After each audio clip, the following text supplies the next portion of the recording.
Жер участок алып атканда сөзсүз түрдө ушул документтерге көңүл буруңуз.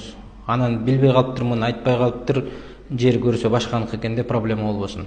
Алгач могул кызыл китеп.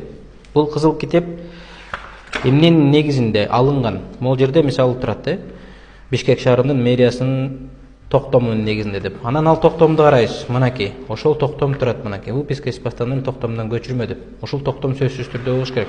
Анан бул жердин багыты эмне? Багыты жеке менчик үй куруу үчүн деп. Бирөөлөр анан могул жерде багбанчылык, сельхозназначение деп алып алат да үй курат, үй курганга ал жерге уруксаат эмес. Андан тышкары идентификацион несі бар, код бар. Могул код менен азыркы мезгилде арестте турабы, турбайбы, залогдобу, залогдо эмеспи, үйдүн ээси ким экенин билсеңиз болот.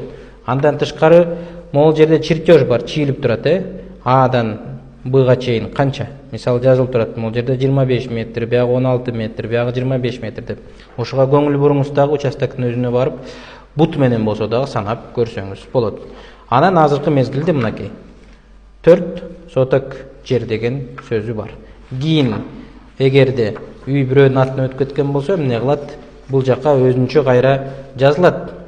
Ким экен азыркы мезгилде? Азыркы мезгилде бизде бунуку эң башындагы эле киши.